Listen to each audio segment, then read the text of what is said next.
Thank you everyone for attending this session. We're going to talk a little bit about decentralized read data and why it's your BFF. My name is Harish. I am the head of DevRel at Covalent. And I'm actually doing this talk in lieu of a colleague of mine, Eric. I think many of you, especially the sponsors of this event, know Eric.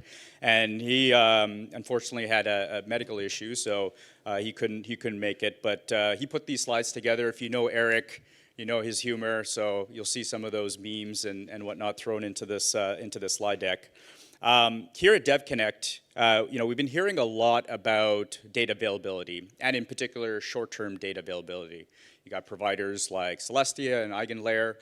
What I'm going to talk a little bit about is the long-term data availability, because I think there's some interesting challenges there that are posed by, for example, EIP 4.4s that is worth talking about.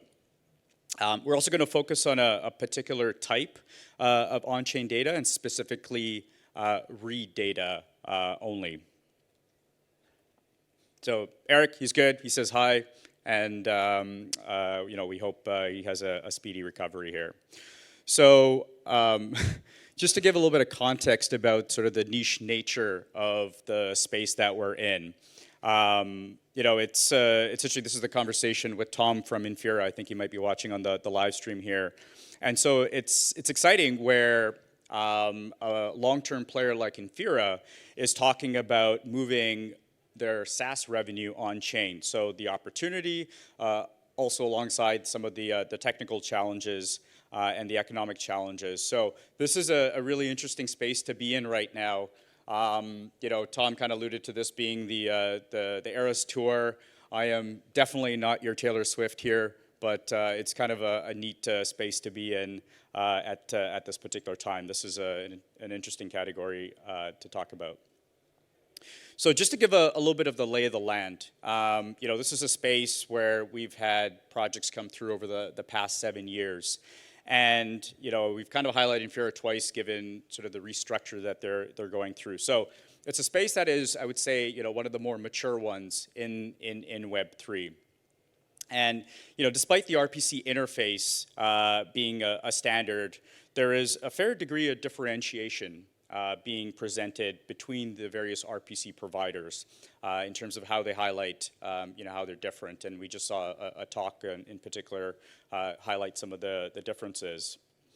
When it comes to an infrastructure provider like Covalent, if you sort of look at the stack top down, we sit at the data layer. So you've got the RPC layer, which is the read-write directly with blockchains, and then you've got an indexer and a structured data provider like us, where having sort of this structured, canonicalized schema allows developers to then pull directly from the structured database through various interfaces, whether it's a REST API or it's writing direct SQL queries.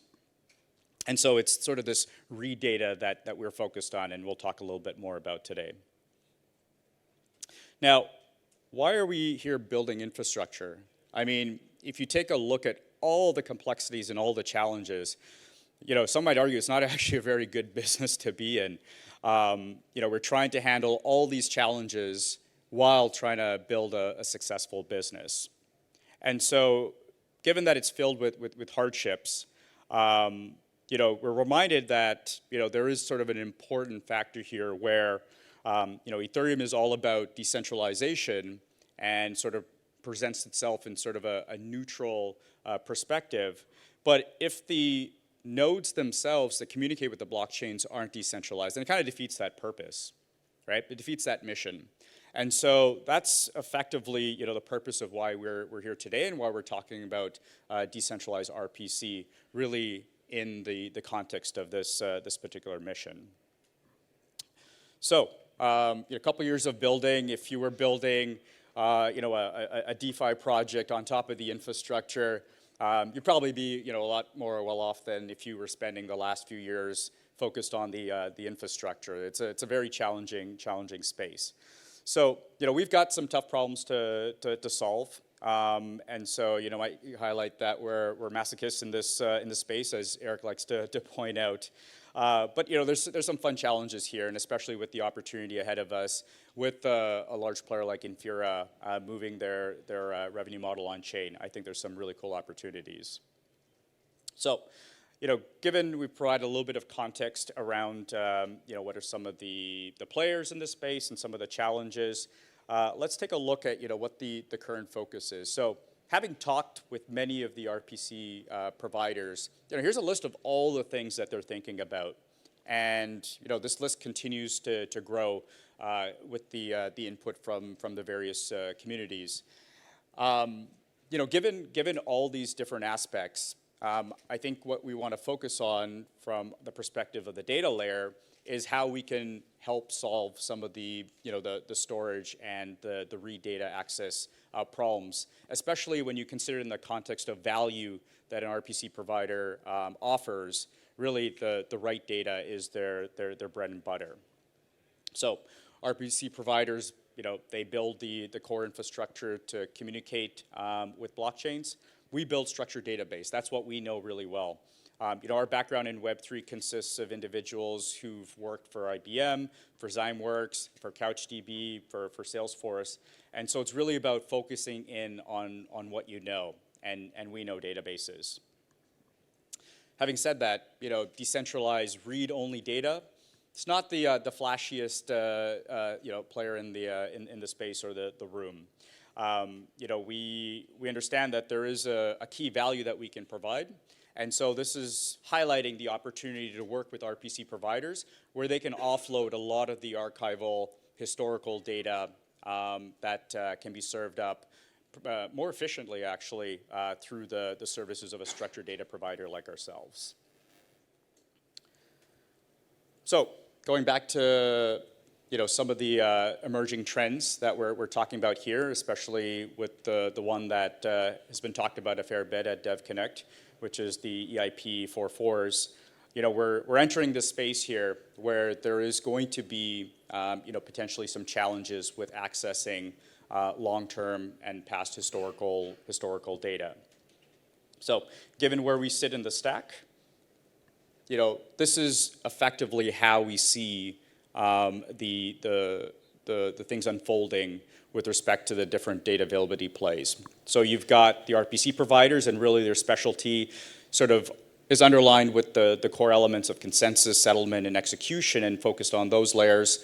You then have Celestia, EigenLayer, and a few other players focused specifically on this challenge and providing short-term data availability solutions. And then, where we play and some of the others in this space, it's really about that long-term data availability aspect and being able to go to any point in time to the Genesis block and be able to retrieve that. Now, in sort of a single chain world where if it's just, one player like Ethereum, maybe that's not such a significant problem. But if we're talking about a multi-chain future, and we're talking about this explosion of data with roll-ups and many other application-specific chains coming online, I think there is something to be said about some of the challenges facing the long-term data availability play.